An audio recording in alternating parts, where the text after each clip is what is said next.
What's up guys, I'm BTC. BlizzCon is just a couple days away. We're gonna get a whole bunch of new information on what they plan to do next year, and hopefully one of those things is dynamic maps.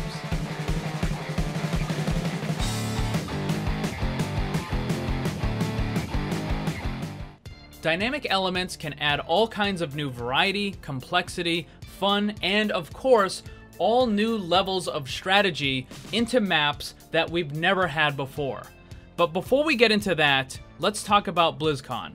BlizzCon starts this Friday, and the first thing they do is the opening ceremony. It's at this time that the different team leaders from the variety of Blizzard games, Diablo, Hearthstone, Warcraft, and of course Overwatch, those team leaders will come out and they make their really big announcements for a new expansion, new heroes, all that sort of stuff. Usually it's accompanied by a trailer or two, but they don't go into any kind of major detail about that stuff. That doesn't come until later when every game has their own dedicated panel discussing what's coming up next in the following year, and that's when they're going to go into a lot more details. Now, we already have it confirmed from Jeff Kaplan in a recent dev commentary that they're not going to announce any new specific map.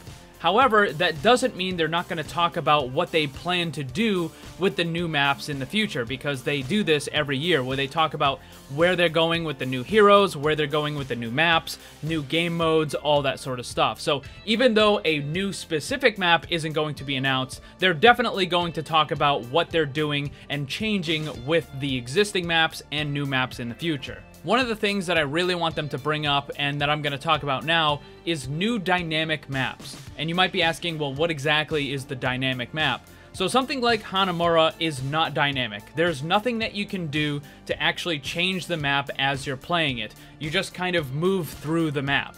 But something like Petra in the free-for-all category is a map that is dynamic. You can destroy the ground, and as a result, it changes how the players need to play on that part of the map. Or other things that are dynamic is, for example, the jump pad on Oasis. This is a dynamic aspect of the map because it functions in a way that's different from the character simply walking around on it. Blizzard has had mixed results with this stuff. The jump pad on Oasis is meh at best. The low grab area on Horizon Lunar Colony, no one even goes there.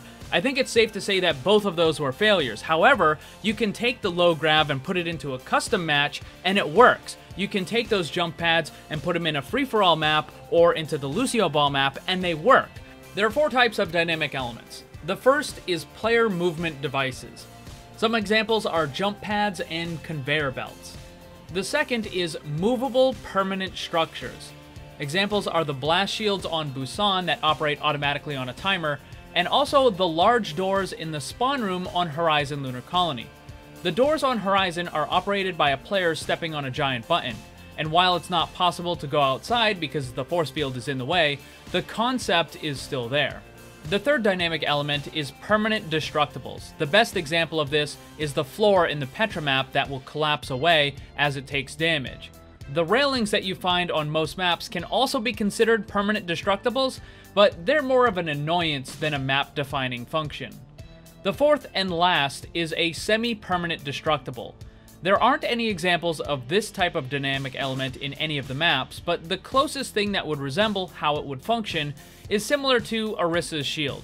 Essentially, it's there until it's destroyed or until the timer runs out, but then it can come right back. All 4 of these can add a lot of variety and all new kinds of strategies to maps, and while I think the jump pads and movable permanent structures like the blast shields are nice, I think the best kind of dynamic elements that can make new maps really exciting are going to be the third and the fourth that I mentioned, those being the permanent and semi-permanent destructibles. Let's start with permanent destructibles and the wrong way to add them. Here's a map of Temple of Anubis. You can go 3 different routes, left, straight, or right. You might not know that during the beta, the leftmost route was walled off. Only characters with vertical mobility could go that way. This made it too difficult for the attackers, so Blizzard removed the wall. Imagine if instead of removing the wall, they simply made it a permanent destructible. It might be cool and fun for the first time you destroy it in order to go that way, but after the 5th or 6th time, it would just simply feel like a chore. Another bad way of handling permanent destructibles would be if the defenders get an advantage from it. This is similar to having to break the railings on Hollywood. It's more of an annoyance than anything, but you kinda have to do it every single time. Now imagine if there's a wall or an object that would give your defending team an advantage.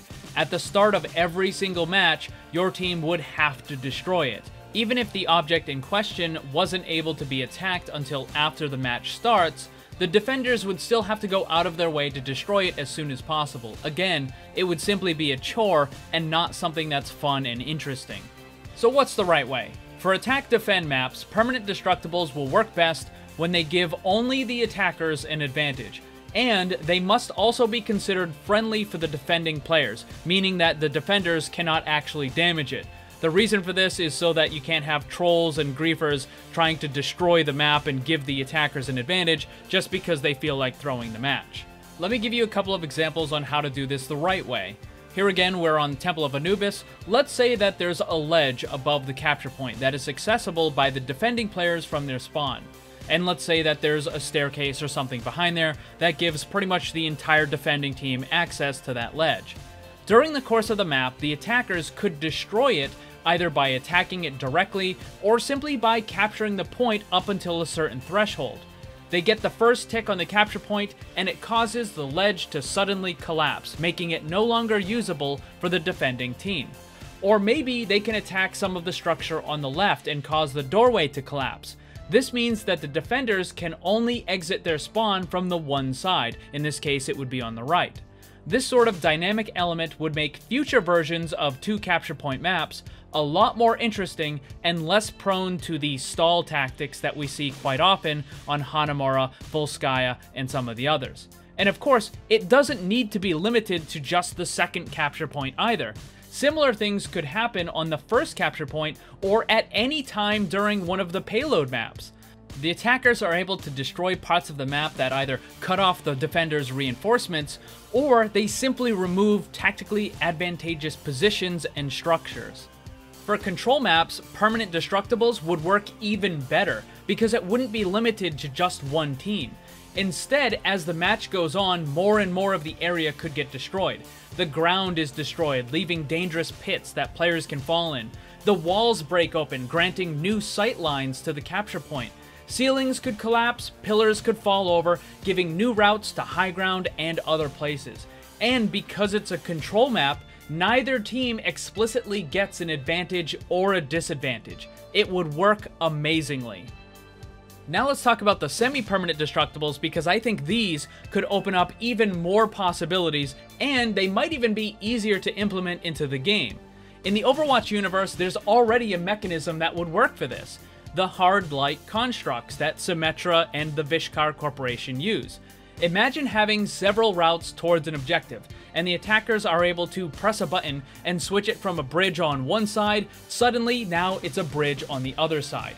The image you're looking at is a very simple version of it, granted. It's obviously wide open, the position on this bridge wouldn't really matter, but on a new map, it would be a different story because of walls, structures, lines of sight, all that kind of stuff. So moving the bridge could be very tactically important for the attacking team. Something very similar could also be done with doors that lead to 2 completely different avenues of attack. But rather than having it activated by a button, perhaps it's on a timer. They could alternate, or maybe they're on separate timers entirely. But remember, there are 2 types of hard light constructs. You have the barrier type that Reinhardt, Orisa, and Symmetra use, where the players can move back and forth freely, but the attacks get blocked. So you could have a barrier in the doorway where neither team is actually able to attack through. They can see each other, but they can't actually attack through, and once the attackers are ready, they can go through it. Or you could have the other type of hard light construct where it functions more of actually like a wall, where it's a physical object and you can't go through it unless it's completely destroyed. Another possibility would be to have the floor surrounding the capture point made of hard light, and as the battle goes on, the floor gets destroyed in different sections. And they'll kind of break and fizzle out, but then over a certain amount of time, let's say it's 15 or 20 seconds, the machines that are operating the hard light will then reconstruct the floor, so it comes back. What you would end up having is a constant, ever-changing dynamic floor and environment surrounding the capture point. And of course, it doesn't need to be limited to just the floor. You could make the walls surrounding the capture point made out of hard light, and you could have the teams destroying it as they're trying to get to that control point. In fact, the very first of these new dynamic maps, using the semi-permanent destructibles and the hard light walls and flooring, could take place in the Vishgar Corporation itself. Blizzard tested the waters a little with some of the dynamic elements, and while it struggled at first, I think the collapsing floor in Petra and the blast shields in Busan work really well, and that they should definitely try to expand upon that. So what sorts of new dynamic elements would you like to see in future Overwatch maps, and what kind of things are you hoping that they talk about in general at BlizzCon? Let me know down below. Thanks for watching, and if you'd like to see more, subscribe and hit that bell so you don't miss anything. Also, come hang out in my Discord server and my Twitch live stream. Special thanks to my Patreon supporters. If you'd like to see what kind of cool VIP rewards you can get, check the links down below. And remember, always blame the controller, because it's never your fault.